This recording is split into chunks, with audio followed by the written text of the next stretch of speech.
Paulo Costa, once a force to be reckoned with in the middleweight division, causing havoc and looked to be a serious problem.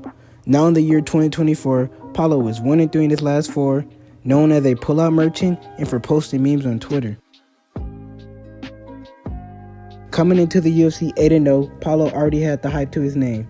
The guy literally is nicknamed the Eraser, and that's exactly what he did to his first 4 UFC opponents and his first 8 opponents before the UFC, winning all by finish. Paulo didn't see the second round until his 10th pro fight.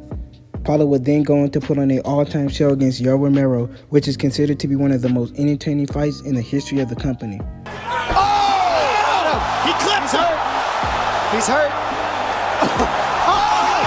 Knocked out for Romero! This is what we knew would happen. Paulo was then set to fight for the title against middleweight king at the time, Israel Adesanya, and at a fight at which most people considered the one to break Paulo. There was a lot of trash talk leading up into the fight. I think my mom has one very similar of his weight. You wish your mom had one very similar. Beautiful. You wish your mom had one very similar. Beautiful. You're gonna need that when you get downgraded. I have a gift for you. Oh, I'm gonna knock your ass out, bitch. Well, I'm knocking your ass out. What you gonna do? But eventually, when it was time to step into the octagon, Costa was dominated. Izzy picked him apart with leg kicks, then eventually dropping and finishing him in the second round. Kick from the outside. Sonya's super efficient here. And again, Adesanya. Oh! Tension so much. Oh! That is it! Still undisputed! After the fight, Paulo had some crazy excuses for the fight, saying that he was drunk. After the fight, Paulo wouldn't fight again for another year, but in the meantime, he posted funny memes on Twitter. I disapprove 100%. Paulo's next fight would be against Marvin Vettori, which gave us one of the greatest interviews in MMA history after Paulo missed weight. Weight right now. Why you want to know? I will tell you, but why do you want to know my weight? I want to know. You were supposed to make weight. Which weight you supposed to be on Friday? You make on Friday 185, one. I don't care for you weight 185, 195, 205. Your choice.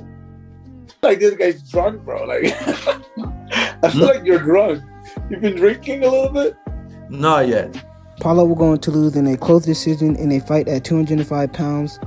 Paulo would then have complications with his UFC contract before finding his next opponent in Luke Rockhold, which was a banger of a fight and also very funny. Rockhold's body language not good. Interruption in the action here. That is not the end of the fight. He's driving his blood into Paulo Costa's face.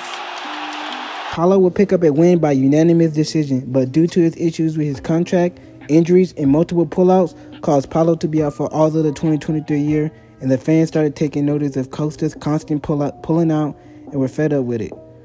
Paulo, once a young contender in the division, became a joke no one took seriously anymore, a complete sabotage of his own career. Everyone thought this guy was going to be the one to smash Izzy, but so far, Paulo only seems to be smashing his own career. Surprisingly, Paulo made it to UFC 298 and put on a great performance after a long layoff. He didn't get the win, but he definitely proved he could still compete for the title and compete with the top guys in the division. In the year 2024, I'm hoping to see Paulo at least one more time, maybe in the rebooking of his 2023 scheduled fight with Khamzat Chimaev. I think it's a great fight, and it makes sense for both fighters. By the way, I'm not here to slander Costa. He's literally my second favorite active fighter. I just would like to see him reach his full potential. I truly believe he could become champ. Thanks for sticking around through the whole video. See you guys in the next one.